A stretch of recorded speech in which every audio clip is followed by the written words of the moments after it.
Hello, welcome back to another episode of Life Isn't Over Yet. Sorry, I was MIA last week. There was just a lot going on. And as you can see, I have changed my location once again. Don't mind the stuff behind me. I'm an avid collector, and those are just some of the trinkets I've collected. But this is going to be, this episode is going to be more about your goddess essence, your divine feminine energy, and where we are being led to at this time. So, there's a lot going on in the world. I say this all the time because there always is. Um, Nothing eludes me anymore because there is no gasping because it just seems to be the norm. But what will stay consistent in your life is when you reconnect to that divine feminine essence that is within. And I often share the story about Goddess Ishtar. So when I went on my spiritual journey, she is the goddess energy that approached me, and I've been working with her. She is who has led me to studying the stars and to remembering that we are stars and that the galaxy source energy, God, resides within. She has also awakened some codes inside of me to remember my own divinity and to remember what I said I was going to do in another lifetime. And I had made a promise that I would show up and I would be the bridge. I would lead other women to awaken. And the cosmos is what gets us back on path because we are connected to nature.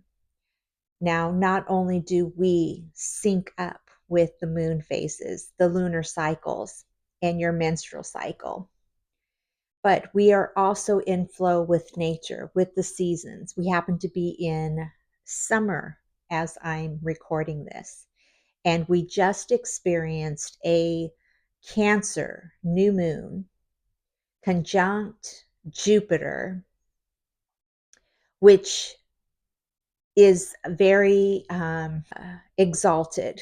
That's the word I'm looking for. It's exalted in the sign of Cancer. So it's favorable energy. And that's awakening this divine feminine energy that is connected with the moon and her essence.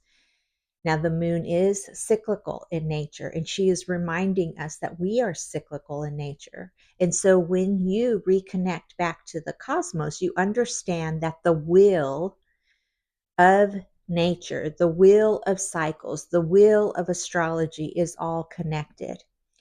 And when we are trying to manifest a different life, when we are trying to erase things that are no longer working, we have to connect back with the systems that do work. And what I was shown is that the first house in astrology is your rising sign. It is who you rose to the occasion to be in this lifetime. So you must know your characteristics, your personality, the things that really inspire you according to your rising sign. And when you don't know those things and you're just letting life take you, then you can't follow the next cycle, which is the second house. And the second house is the house of how you prosper. We can't get away from it at this time. We happen to have a cycle of giving and receiving. That is universal law. But we do have a monetary currency that we are using at this time. But you were born with a special skill set and talents that nobody else has. And you will find those in your second house.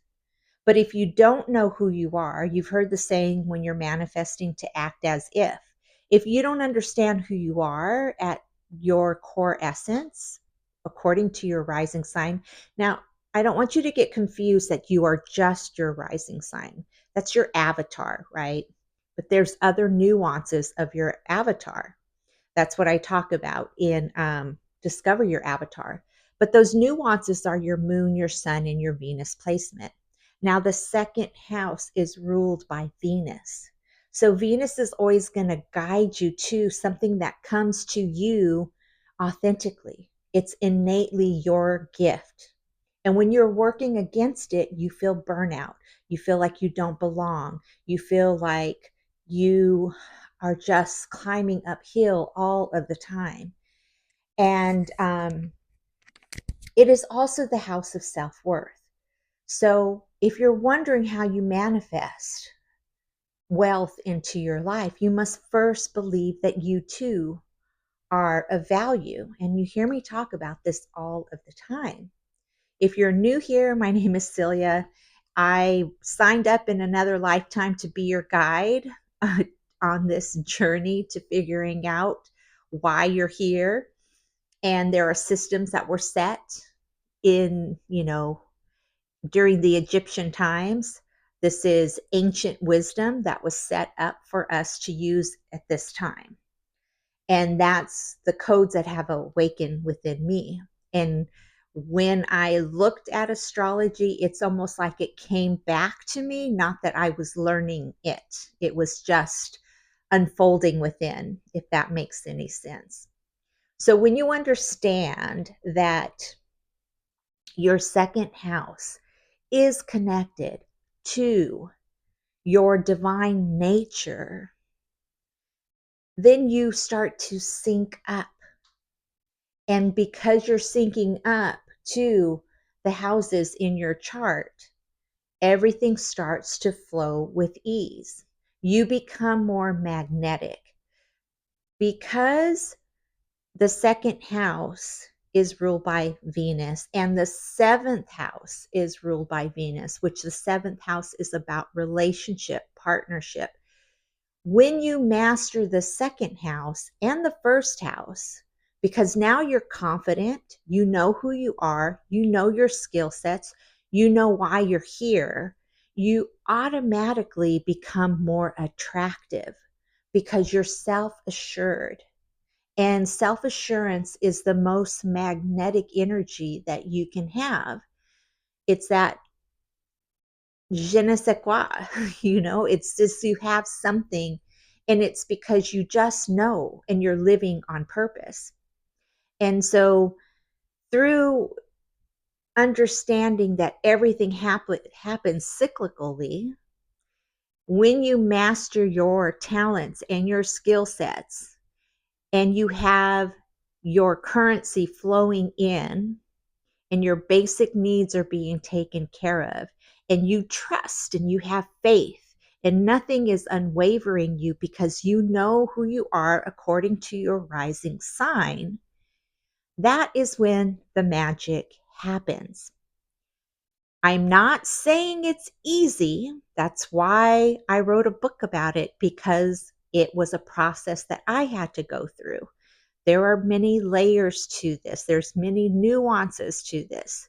But at the end of the day, if you want to live a life that is your most magnetic self, that you feel the most aligned with, it all comes back to your self-worth. So the second house and Venus is very important. And that is why Ishtar came to work with me during this awakening process, because she is the eight-pointed star of Venus. And once you understand that the divine feminine is your creative nature and you are connected to that nuance, nothing is going to stop you. When you become unstoppable, you show up unapologetically in your life, because you are so certain. You have that sense of certainty about who you are, which is magnetic. And then when you master that second house, then you know how to communicate in the world, which is your third house. It is the way that you speak in the world. It's where you inspire others because you're so aligned. And with this Cancer new moon that just came through, and Cancer is ruled by the moon, this energy is coming back up again. And the reason why it's coming back up, it's because there is this divine feminine energy that is awakening at this time because you are needed. You are the bridge to this new world. You are the bridge to changing the trajectory of what has been happening for centuries on this planet. There's been this imbalance, right? The masculine energy. Now, this doesn't have to always be male or female, but we all know that a lot of the dogma comes from the patriarchy. But you yourself have bought into the masculinity.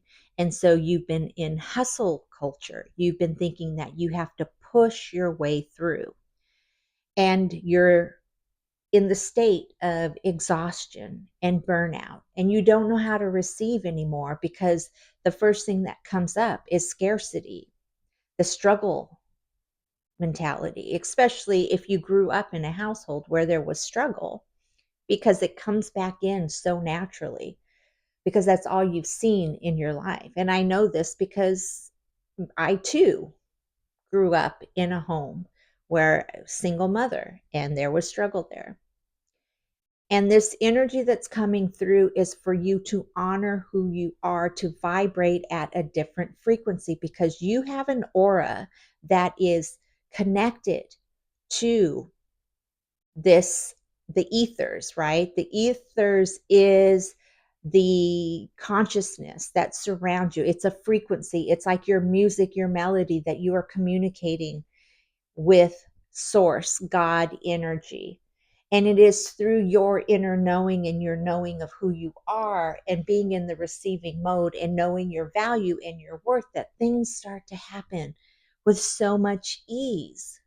And then you aren't forcing and pushing, you are in flow.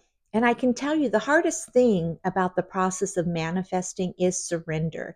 But when I look back at everything that I have manifested in my life, it did not come from force. It came from release.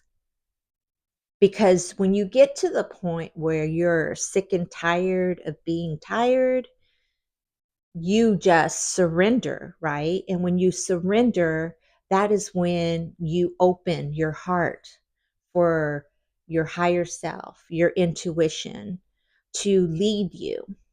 And I will tell you that anytime I listen to my intuition, I was led to a place that was more than could ever imagine. That's when change happened. When we try to keep ourselves in control of what we want to come in and how it's going to come in, then we leave no room for magic. And the magic happens when you take the cycles of the moon and you understand when you sync up with those phases, you're in flow. And then you understand your natal chart and you understand your evolution, your metamorphosis, your transformation, your growth process. And then you get clear on what it is, right? That you want to feel in this lifetime, how you want to experience this time that you are here. You start to give yourself permission to dream. And through the dream state, in envisioning and visualizing, it's like the universe orchestrates together to help you manifest exactly, maybe not exactly, but close to what you envision. And because it happens in divine timing, when it does happen, you probably won't even realize it has until you take a bird's eye view. And then you're like, oh my gosh, I remember I said I wanted this. I remember I said I was going to do this. I remember, and it's already happened. But because we're creatures of habit and we always want more, we forget to slow down just enough to appreciate the things that we have called in. And so getting into the receiving mode is the way that you can begin to attract and become more magnetic. But you can't get into the receiving mode if you feel like an imposter in your life. And so the divine feminine is what needs to wake up because you've been denying yourself all of the aspects and nuances of who you truly are because you said it was not safe to be that.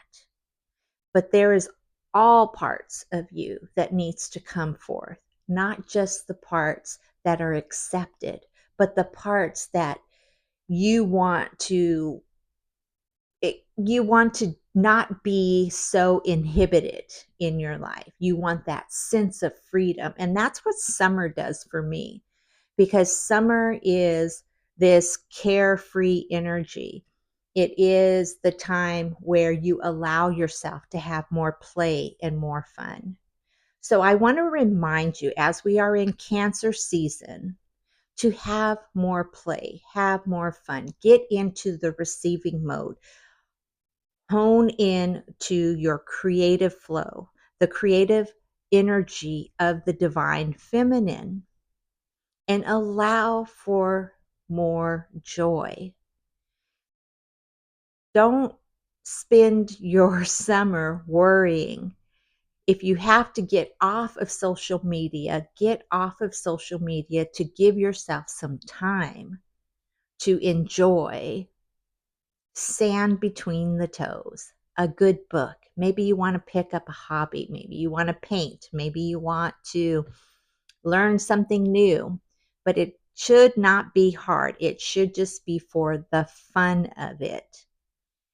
I know for me, I love the smell of suntan lotion. I know I'm weird, but I have noticed that the brand is copper tone. The formula has changed, and so it doesn't smell the same. So I asked Chat GPT to give me the formula, the old formula, so that I can make candles. And it did. And you know what was the crazy thing is it called it copper tone number 6. And number 6 is the number of the divine feminine. So for some reason, summer, maybe it's because I'm a Leo and this is my season, summer. But the essence, the formula, the essential oils that come in to make this scent awakens the divine feminine in the summer. And that is all I have for you today.